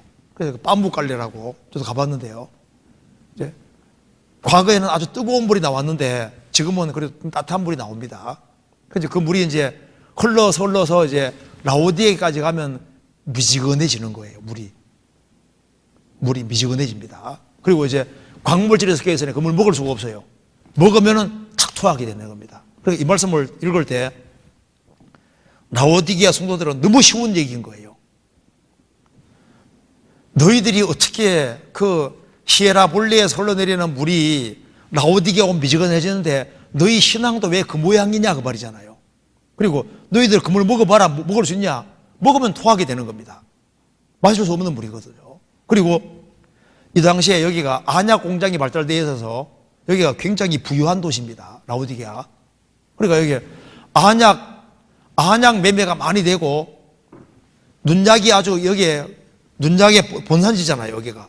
그러니까 안약 사발을 금방 이해가 된다 그 말입니다. 그러니까 이런 배경 가지고 지금 얘기를 하고 있는 거다 그 말입니다. 그리고 그 앞에 요한계시록 3장 여기 12절 보세요. 이기는 자는 내 하나님 성전의 기둥이 되게 하리니 그가 결코 다시 나가지 아니하리라. 그 나가지 않는다는 말을 왜 이렇게 하고 있을까요? 이게 빌라델비아 지역은 지진이 많아서 막 흔들리기 시작하면요, 보따리 사가지고 나가는 게 다반사인 겁니다. 그러니까 이제 이 지역은 이 불안한 지역인 거예요. 그래서 이제 지진 끝나면 다시 돌아오고 지진 위험이 있으면 또 도망갔다가 항상 도시 안에 있다가 나가는 게 다반사이기 때문에 너희들이 그런 걸 많이 봤는데 천국은 그런 곳이 아니라 한 번 들어오면 다시 나가는 그런 일은 없고 여기는 영원히 안전한 곳이다. 그 백그라운드를 가지고 있다고 말입니다. 그것처럼 저게 버가모 지역에서도 신도를 줄 터인데 하면은 이 사람들은 금방 이해되는 거예요. 이 당시에 버가모 지역에서 법정에서 재판 같은 걸 할 때, 재판할 때 패자에게는 금문들을 두고 승자에게는 법정에서 이렇게 심리에서 이긴 사람에게는 힌도를 주는 풍습이 실제로 있었거든요. 그러니까 이 사람들은 금방 이해되잖아요. 그래서 또 힌도를 줄 터인데 하면은 구별되는 그 사람에게는 주님께서 힌도를 준다 그 말은 그것을 신앙생활 바르게 한 것을 인정해 준다는 표가 기본적으로 되는 거예요. 그러니까 이제 기본적으로 그렇게 이해가 된다 그 말입니다. 이 사람들에게는 이게 어려운 말이 아닌 거예요. 그리고 신도를 줄 터인데 그 돌 위에 새 이름을 기록한 것이나니 새 이름을 기록한 신도를 준다 그 말입니다. 그 얘기를 하고 있는데, 그럼 여기 이제 새 이름을 기록한 흰돌이 있는데, 그러면 새 이름이 뭐고 흰돌이 뭐냐 하는데요. 성경에서 이제 풍습을 말하는 동시에 돌은 또 예수님이잖아요. 예수님이 산 돌이라고 했습니다. 이사야 28장도에서도 예수님이 돌이라고 그랬고, 베드로전서 2장에서 예수님이 돌이라고 했지 않습니까? 예수님은 돌은 돌인데 또 성결한 돌이기도 하잖아요. 흰돌. 그런데 여기 만나를 준다 했을 때 만나도 주님을 주시는 거고 또 돌도 주님이니까 주님이 주시는 거잖아요. 주님이 그 사람 신앙을 인정해 주는 거고, 그리고 여기에 새 이름을 기록한 것이 있다고 했는데 이 말이 맞아요. 사람이 구원을 받고 이 우상이 있고 여러 가지 어려움이 있지만 이 어려움을 잘 이겨나가면은 주님께서 이겨나가는 속에서 신앙이 업그레이드 되는 겁니다. 아브라함도 하나님 부르심 받고 난 이후에 여러 가지를 통과하고 어려움을 겪어가면서 뭐가 됐습니까? 아브라함이 아브라함으로 새 이름이 됐잖아요. 야곱도 처음에는 야곱이고 축복받아서도 야곱인데 처가살이 20년 하면서 고생을 많이 하고 어려움을 많이 겪고 그래서 주님 붙잡고 살고 그렇게 해서 야복강 가해에서 실제로 뭐가 됐습니까? 야곱이 이스라엘로 이름이 바꿔졌잖아요. 시몬도 나중에 이름이 뭐로 바뀌었습니까? 베드로로 바뀌었잖아요. 그리고 이제 여기 이제 야고보하고 요한도 보아너게 우리 아들이라고 이름이 바꿔졌습니다. 그래서 주님께서 새로운 이름을 주셨다는 것은 사람이 신앙이 그만큼 성장하는 것을 인정해 주는 걸 바라는 겁니다. 새로운 이름이 적힌 그 흰돌 준다는 말은 신앙생활 잘하는 걸 인정해 주는 것이고 주님을 더 알게 해주시는 것이고 그 사람 신앙이 성장하도록 도우시는 것이고 또 주님께서 그런 시련과 어려움을 잘 이기는 사람, 그 사람에게 실제로 새 이름을 주시는 거예요. 이건 뭐 교주 아무개 이름 준단 말이 아니고, 이걸 이해되시죠? 그래서 이제 구원받고 이 세상에서도 마찬가지인데요. 직원으로 처음 들어가고 좀 시간 지나가면 대리도 되고 대리라는 이름을 주잖아요. 과장 이름도 주고 나중에 상무란 이름도 주고 이렇게 이름 이제 주는 것처럼요. 구원받고 신앙이 성장하는 만큼 주님이 그 사람 신앙을 인정해 준다, 그런 의미입니다. 그래서 사례도 뭐로 바뀌었습니까? 사라로 바뀌었잖아요. 그래서 첫 번째는 이게 새 이름이라는 말, 여기 신돌이라는 것 자체가 이 당시에 벌써 그런 풍습이 있었고, 풍습뿐 아니라 실제로 여기 만나를 주는 것이, 만나가 주님이시잖아요. 돌도 예수님이기 때문에 주님을 더 알게 해주시고, 그래서 이 우상에서 구별되는 사람, 세상 것에서 구별되는 사람은 주님의 신령한 것을 주님께서 주시는 거예요. 그리고 주님께서 미처 깨닫지 못했던 것들을 깨닫게 도와주시고, 그리고 그 사람 신앙이 성장하도록 도우시고, 어떤 사람 봐요. 구원받고 정상적으로 신앙생활 하면요, 야, 많이 성장했구나 알잖아요. 달라졌다 그 말입니다. 그 전에 아무개가 아니다 그 말입니다. 신앙이 성장한 겁니다. 자, 그래서 그렇게 좀 이해를 하면 되겠습니다. 그래서 여기 이제 핵심적으로 중요한 것이, 우상의 재물을 먹는 사람은 감추었던 만나는 못 먹습니다. 이 세상 것에 붙잡혀 있는 사람은 주님의 칭찬이라든가 신앙의 성장이라 이건 기대할 수 없고, 그 사람은 새 이름을 얻을 수 없고 신앙이 성장 못할 거 아니에요. 롯은 롯으로 끝나지 않습니까? 그러니까 새 이름을 준다는 말은 이런 신앙이 성장하도록 도우시는 걸 말하는 거예요. 그렇게 하면 되겠습니다. 그 다음에 봅니다. 사무엘상 19장 보시겠습니다. 19장 20절. 이것도 참 중요한 질문입니다. 오늘 아마 이 질문이 제일 중요한 질문이 될 수도 있으라고 생각합니다. 사무엘상 19장 보시겠습니다.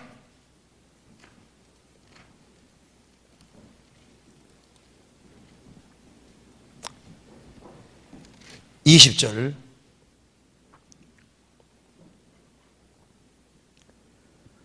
사울이 다윗을 잡으려 사자들을 보내었더니 그들이 선지자 무리에 예언하는 것과 사무엘이 그들의 수령으로 선 것을 볼 때에 하나님의 신이 사울의 사자들에게 임하매 그들을 또 예언한지라.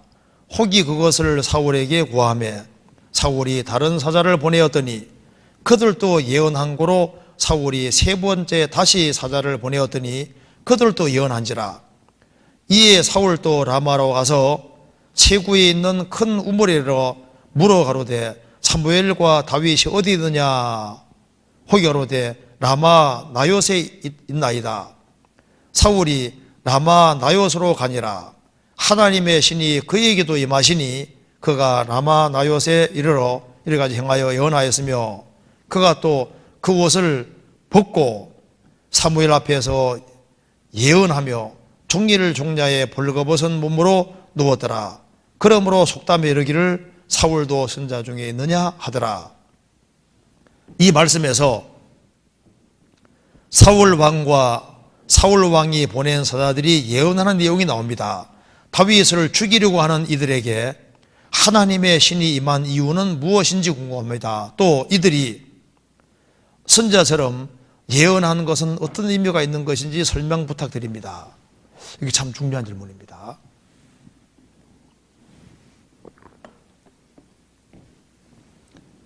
여기에 사울이 다윗을 죽이려고 했습니다. 여러 번 시도했잖아요. 이제 어떤 사람이 얘기했습니다. 다윗이 라마 나요스에 있습니다 하니까 사울이 다윗 잡으려고 사자를 보낸 거예요. 보냈는데 그들이 선지자의 무리에 예언하는 것을 보고 사무엘이 그들의 수령으로 딱 선 걸 볼 때 하나님의 신이 임해서 사자들이 예언했다. 다른 사자들을 보내니까 또 예언했고 세 번째 보내도 예언했고, 그래서 이제 사울이 직접 이제 무장하고 또 갔는데 사울도 예언하고 무장 해제하고 옷을 벗었다고 되어 있잖아요. 이것이 도대체 무슨 어떤 의미가 있느냐, 왜 이렇게 했느냐, 죽이러 갔는데 어떻게 이런 일이 있을 수 있냐고 말입니다. 여기서 먼저 우리가 생각할 것이 있습니다. 자, 먼저 한번 찾아봅시다. 사무엘상 10장 봐봐요.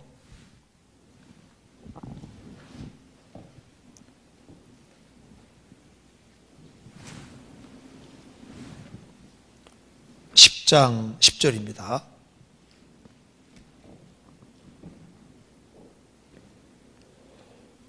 그들이 산에 이를 때에 선지자의 무리가 그를 영접하고 하나님의 신이 사울에게 크게 임함으로 그가 그들 중에서 예언하니 전에 사울을 알던 모든 사람이 사울의 선자들과 함께 예언함을 보고 서로 이르되 기스의 아들의 당한 일이 무엇이뇨 사울도 선자들 중에 있느냐 하고, 이게 이제 속담이 됐습니다. 여기 이제 이 구약 시대의 신은 신약 시대와 같이 구원의 보증하고는 관계 없습니다. 그래서 이제 하나님이 이 하나님의 신이 임했다는 것은 하나님이 강력하게 역사한 걸 말하는 겁니다. 하나님이 강력하게 능력을 행사한 걸 말하는 겁니다. 구약 시대 때 성령께서 임하셨다는 건 하나님이 역사 나타낸 거지 않습니까? 발람 선자에게도 하나님 신이 임하니까 하나님 말씀을 했잖아요. 그죠? 그러니까 발람은 구원 안 받았지만은 하나님의 신이 임할 때 어떻게 했는지 아시죠? 하나님 말씀을 했습니다. 그러니까 악신이 임하면은 잘못된 말을 하지만은 하나님의 성신이 임하면은 하나님 편이 되는 거잖아요. 하나님이 아주 강하게 역사했다 그런 뜻입니다. 이걸 잠깐 적고 찾아봅시다. 잠깐 적고 민수기 한번 보세요. 민수기 24장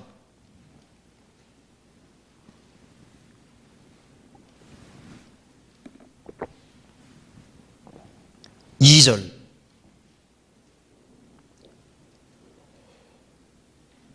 눈을 들어 이스라엘이 그 지파대로 거하는 것을 보는 동시에 하나님의 신이 그 위에 임하신지라. 발람 선자에게 하나님의 신이 임하시니까 발람 마음과 생각이 붙잡혀서 뭐 했습니까? 하나님 말씀을 쫙 했잖아요. 그죠? 거짓 선지자인데 하나님의 신이 강력히 임하시니까 하나님 편에 서는 말을 하게 됐잖아요. 그리고 하나님께서 사울에게 하나님의 신이 임하시니까 사울이 아주 크게 변해서 하나님 편에 서는 사람이 되고,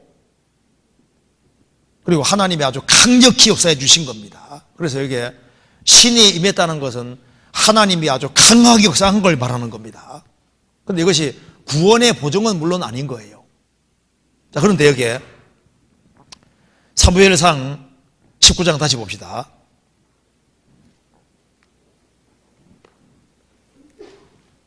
사울에게 신이 임해서 하나님이 강력히 역사하셨는데 사울이 하나님 말씀을 어기니까 하나님의 신이 떠나셨잖아요.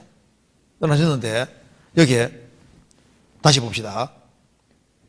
20절에 사울이 다윗을 잡으려고 사자들을 보내었더니 그들이 선지자 무리에 예언하는 것과, 중요한 구절이 바로 이겁니다. 사무엘이 그들의 수령으로 선 것을 볼 때, 사무엘이 기도의 사람입니다. 사무엘이 하나님의 사람이잖아요. 그리고 다윗에게 기름 부음 받은 사람, 기름 부은 사람이잖아요. 그런데 이 사무엘이 그들의 수령으로 선 것을 볼 때에 사무엘이 그 사울이 보낸 사자들이 다윗을 잡으러 올 때 어떤 심정이었을까요? 이 사람들이 큰 죄를 짓는 거니까 하나님께 어떻게 기도했을 겁니까? 하나님 저들을 정말 막아주시라고 기도했을 거 아니에요. 그래서 하나님께서 이 사무엘의 그 기도와 그 간절한 마음을 아시고 하나님의 신이 임해서 다윗을 죽이러 온 사람들에게, 붙잡으러 온 사람들에게 하나님이 아주 강력 역사하니까 제정신 돌아오게 만들어서 죽이는 것을, 잡는 것을 중지하고 하나님 편에 서기가 돌려보냈잖아요. 다시 보내니까 하나님 신이 또 임해서 또 돌려보냈습니다. 세 번째 해도 또 돌려보낸 일이 또 벌어졌잖아요. 이거하고 똑같은 것이 뭐냐면 잠깐 찾아봅시다. 이거 잠깐 접어두시고 찾아봅시다. 요한복음 7장 봐봐요.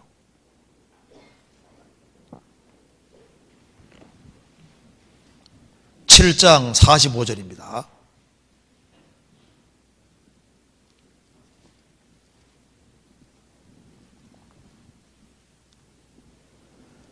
하속들이 대제사장들과 바리새인들에게로 오니 저희가 묻되 어찌하여 잡아오지 아니하였느냐? 하속들이 대답하되 그 사람의 말하는 것처럼 말한 사람은 이때까지 없었나이다 하니 바리새인들이 대답하되 너희도 미혹되었느냐? 하나님이 나사렛 예수에게 성령과 능력을 기름 부어 하셨음에 저가 누리며 착한 일을 행하셨다고 했습니다. 요한복음 3장에서는 예수님은 성령을 한량없이 받으셨다고 했는데 아직은 예수님이 죽으실 때가 아니지 않습니까? 그래서 하속들이 대성들과 바리새인들에게 왔는데 왜 예수님 안 잡아왔느냐? 다윗을 잡으러 갔다가 조화돼서 왔잖아요. 하나님의 신이 강력히 역사하시니까 마음이 싹 바뀌어가지고 이건 잡는 게 옳은 뜻이 아니라는 걸 알고 들어오게 됐잖아요. 예수님을 잡으러 왔는데 왜 안 잡아왔냐? 이때까지 그렇게 말하는 사람 없었습니다. 너희도 미혹되었느냐? 하나님의 성령이 배후에 역사하시는 겁니다. 하나님 말씀을 듣는 가운데 역사에서 마음을 바꾸셨잖아요. 그래서 주님을 잡으러 왔던 사람들의 마음을 바꾸고 오히려 큰 은혜를 받고 오는 경우가 있는 것처럼 여기에 사무엘이 거기에 서 있는 거예요. 사무엘이 있기 때문에 그들이 잡으러 왔지만은 사무엘이 그들을 위해서 기도했고 그리고 하나님께서 그 잡으러 온 사람들에게 아주 강하게 역사해서 그들의 마음과 목적을 싹 바꾸신 거잖아요. 그리고 이제 사울도 잡으러 왔는데 하나님께서 사울의 마음, 사울에게도 하나님의 신이 아주 강하게 임하니까 내가 잘못했구나 하는 걸 알고 이렇게 해서는 안 되지 하고 마음을 돌이키게 만들어 주신 겁니다. 그런데 또 시간 지나면 또 잡으러 또 오는 거 봐요. 그래서 나중에 끝까지 안 돌이키니까 어떻게 했습니까? 그러니까 하나님께서 손 놔버린 겁니다. 그래서 사울이 결국 징계로 죽게 되는 거잖아요. 여기서 우리가 중요한 사실을 알 수 있습니다. 여기 이제 사울이 옷을 벗었다는 것은 완전히 무장해제한 거잖아요. 이제 다윗 잡으러 갈 때는 아주 어떻게 했을까요? 완전 무장했겠죠. 이놈 잡으면 아주 완전히 그냥 죽이려고 아주 각오를 하고 이제 가고 있는데 하나님의 신이 임하니까 하나님이 강력히 역사하시니까 다윗을 죽이는 걸 막는 쪽으로 역사했을 거 아니에요. 그렇게 하니까 이제 예언하고 무장해제하고 그때는 하나님 편이 되는 거예요. 여기서 핵심적으로 중요한 것은 사무엘이 그들의 수령으로 선 것을 볼 때, 그래서 이게 한 사람이 그렇게 중요한 겁니다. 하나님이 사무엘이 있는 동안에는 블레 사람을 막으셨는데 한 사람의 힘이 그렇게 센 겁니다. 사무엘상 7장 보시겠습니다. 13절.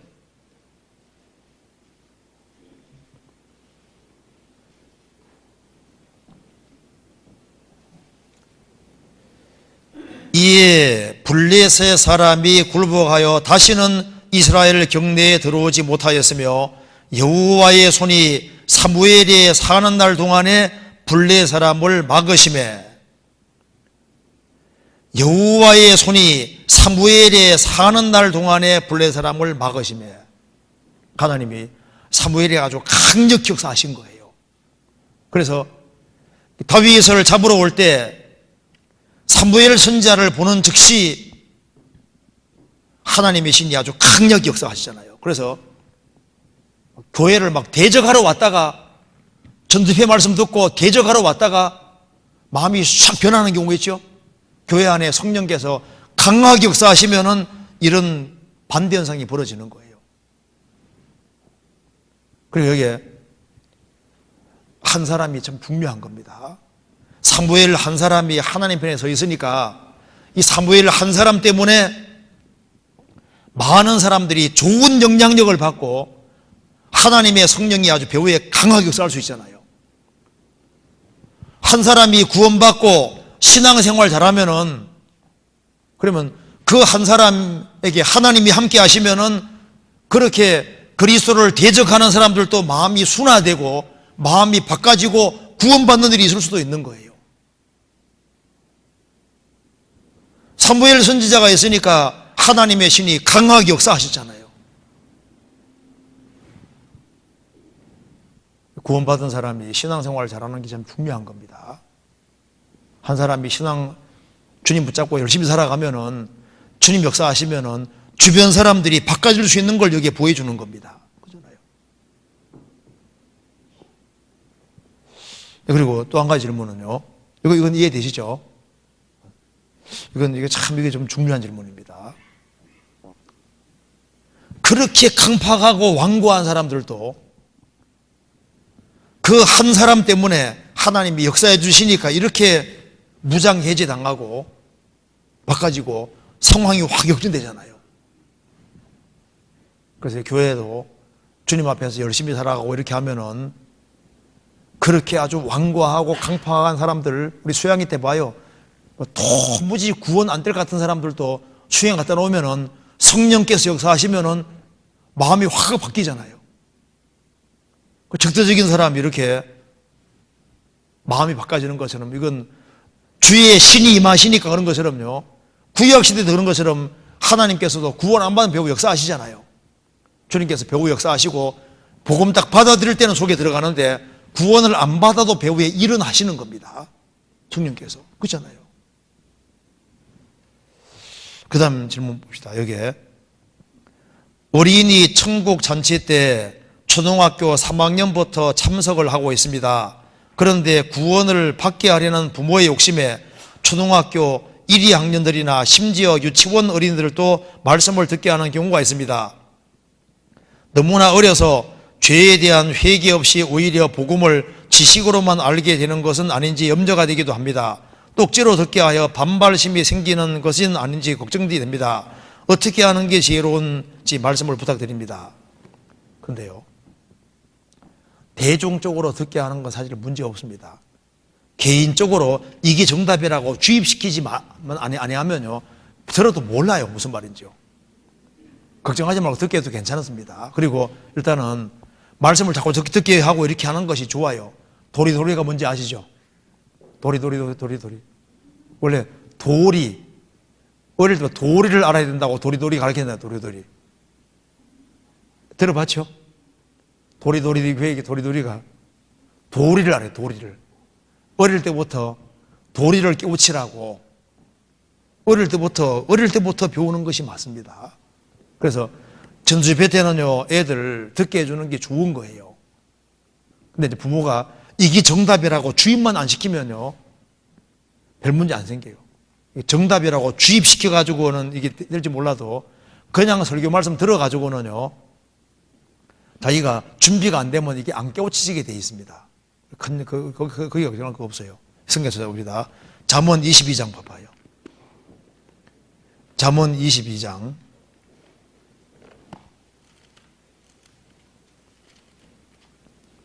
22장 6절 같이 읽어보겠습니다. 마땅히 행할 길을 아이에게 가르치라. 그리하면 늙어도 그것을 떠나지 아니하리라. 마땅히 행할 길을 아이에게 가르치라고 했는데 마땅히 행할 일을 가르칠 때 뭐부터 가르쳐야 될까요? 여호와를 경외하는 게 지식의 근본이니까 하나님을 잘 심어줘야 되는 겁니다. 하나님을 잘 심어주고 이 성경이 하나님 말씀이라고 하는 걸 확실하게 심어서 그래서 성경 중심으로 살아야 된다는 것을 가르쳐주는 것이 꼭 필요합니다. 성경 디모데 후서 3장 보시겠습니다. 디모데 후서 3장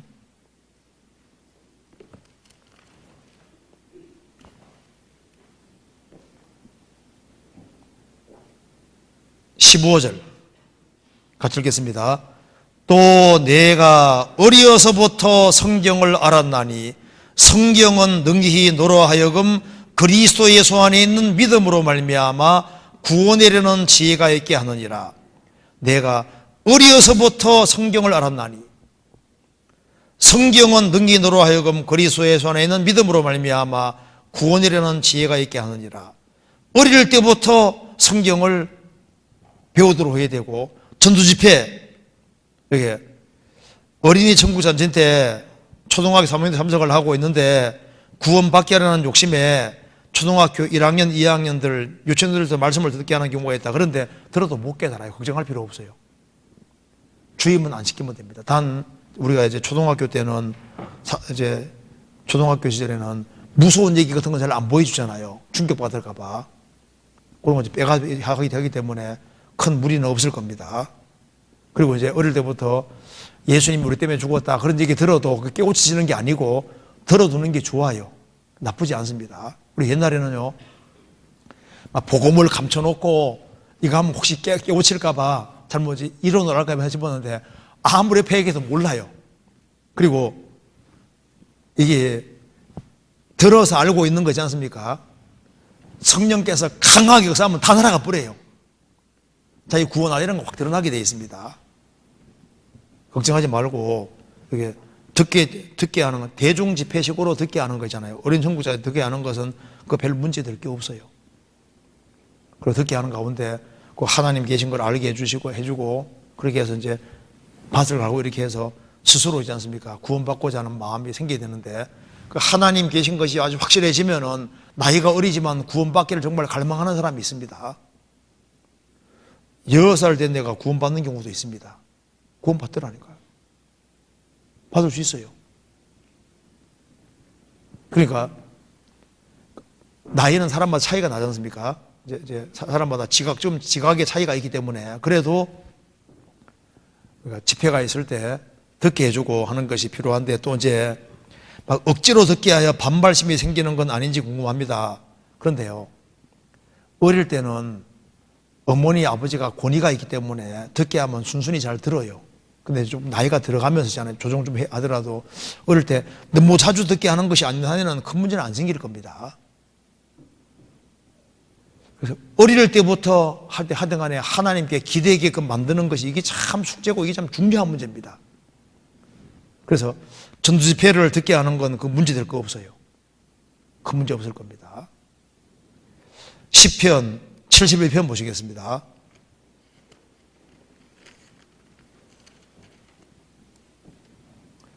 (5절)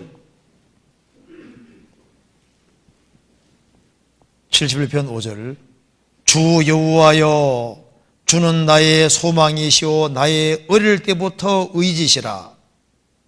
17절 같이 읽겠습니다. 하나님이여 나를 어려서부터 교훈하셨으므로 내가 지금까지 주의 기사를 전하였나이다.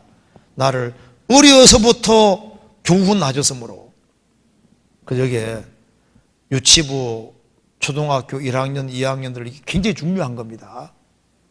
그래서 교회 연결을 시켜서 말씀을 계속 배우게 만들고 집에서도 이제 뭐 아장아장 성경도 있고 있지 않습니까? 성경 이렇게 쉬운 것도 있지 않습니까? 분량에 맞게끔. 그래서 어쨌든 간에 성경을 가까이 할 수 있는 길을 자꾸 만들어서 어릴 때부터 성경을 잘 가르쳐 주는 게 참 중요합니다. 시편 44편 찾아봅시다.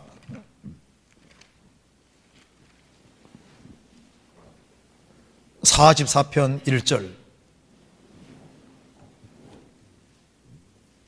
같이 읽어보겠습니다. 하나님이여 주께서 우리 열조의 날 곧 옛날에 행하신 일을 저희가 우리에게 이르매 우리가 귀로 들었나이다. 우리 귀로 들었나이다. 하나님이여 주께서 우리 열조의 날 곧 옛날에 행하신 일을 저희가 우리에게 이름에 우리 귀로 들었나이다. 그래서 이스라엘의 선조들, 조상들, 그리고 부모님들은 하나님이 이스라엘에게 행하신 일을 자녀들에게 열심히 얘기해서 열심히 듣게 만들었습니다. 그래서 이제 많이 들어왔는데 나중에 이게 체득이 되는 거예요. 아, 그게 그 말이구나 하고 이제 나중에 깨달아지고 하는데, 일단은 가르쳐 놓는 게 필요하고, 우리 교회 좋은 점 중에 하나가 반복입니다. 반복. 전도회 반복이잖아요. 이 반복에 듣는 게 아주 중요한데, 시간이 지나가면 그게 다 효과가 나타나게 돼 있습니다. 그래서 너무 어릴 때는 자녀를 구원시키려는 욕심으로 자신이 직접 복음을 막 주입하다시피 이렇게 하면요, 그게 이제 이게 정답이대 하면서 있잖아요. 막 옆에서 누가 개인 코치를 이렇게 해주는 식으로 하면요, 그러면 이제 안 받았으면서도 받은 척 이렇게 할 수 있잖아요. 그런데 이제 같이 모여서 이렇게 할 때는요, 뭐 이제 복음 얘기해주고 해도 이제 그렇구나 하고 준비 안 되면 깨우치지를 않아요. 그래서 너무 어릴 때는 개인 상담 같은 건 안 시키고 그냥 듣게 하는 건 괜찮은데, 너무 어린 애를 이제 개인 상담 시켜가지고 막 그볼 찬뜩 줘가지고 이제 이렇게 하는데 주입식이 돼가지고 나중에 아닌 경우도 생기고 하는데, 너무 어릴 때는 그냥 말씀 듣게끔 하고 끝나는 식으로 해서는 별 문제 될 게 없더라고요. 별 문제 없을 겁니다. 그래서 이걸 주입시켜서 여기에 정답이라고 이렇게 넣어주는 식으로 그건 조금 삼가하는 게 좋을 수도 있어요. 그래서요, 일반적으로 들어서는 준비가 안 되면 그냥 다 흘러 넘어가지, 그것으로 준비 안 되면 성령께서 깨닫게 안 해주시거든요. 그래서 그냥 듣게 할 때는 큰 무리가 없으리라고 생각합니다. 그리고 이제 나머지 이제 또 케이스가 다를 경우가 있는데, 그런 곳은 또 개인적으로 이렇게 얘기를 해주는 게 좋을 것 같아요. 그래서 이제 상담 교사들도 있고 하니까 이제 그런 거 해가지고 애 상태를 잘 봐가면서, 또 나이가 어리지만 좀 성숙한 애들도 있거든요. 나이가 어린데 아주 굉장히 조숙한 애도 있고, 나이가 어린데도 불구하고 영적으로 좀 밝은 애들도 있고, 뭔가 정말 이게 진지하고 심각한 애들도 있는 거예요. 또 어떤 애는 보면 초등학교 2학년, 3학년인데도 불구하고 과거에 보면요, 앞에서 다 말씀 잘 듣고도 이해도 잘하고 신통해요. 움직이지도 않고 딱 듣고 1시간 반 이상을 듣고 있거든요. 그리고 또 이해가 또 잘 된다 그리고, 그리고 또 해외에 가보면은 나이가 아주 어린데 아버지 어머니에게 교육을 철저히 받았는지 꼼짝도 안 해요. 다 끝까지 듣고 있습니다. 그래서 사람마다, 학생들마다 다를 수 있기 때문에 그걸 상황을 잘 고려해가지고 듣게 하되, 하나님 말씀을 이렇게 듣고자 하는 부모 욕심에 자녀에 대해 욕심 부리는 거 맞죠? 그래서 들을 수 있는 기회 있을 때 이제 듣게 하는 거, 그런 것이 죄에 대한 회개가 없이 복음을 지식으로 알게 될 것이 아닌지 염려된다. 근데 꼭 그렇지는 않아요. 이건 큰 문제 안 생길 수 있습니다. 그래서 딱 스스로 하나님 계신 게 정말 확실히 딱 믿어지면은 고민이 딱 생기게 돼 있다니까요. 어찌 알고 이 마음이 생기게 돼 있거든요. 그리고 자기가 정말 찾는 마음이 있으면 성령께서 도와주시면 구원이라는 게 이루어지게 되는 겁니다. 네, 그리고 다른 질문이 좀 있는데 시간이 지났으니까 이 정도 하도록 합시다. 네, 같이 기도하시겠습니다. 자비로우신 우리 아버지 하나님, 저희들을 주의 보배로운 피로 구원해 주신 것을 감사합니다. 역사의 마지막 시대를 살아가는 저희들, 주님께서 마음을 일깨워 주시고 주님을 더욱 가까이 할 수 있도록 역사해 주옵소서.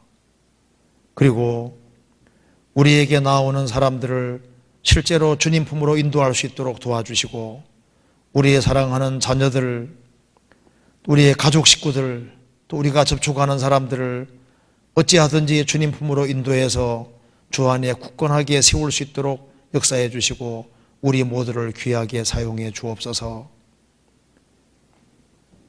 성경에 나와 있는 믿음의 선진들을 본받을 수 있도록 도와주시고, 나머지 생에 주의 영광을 위해서 특경할 것을 더욱 알 수 있도록 도와주옵소서. 주 예수 그리스도 이름으로 기도하옵나이다. 아멘.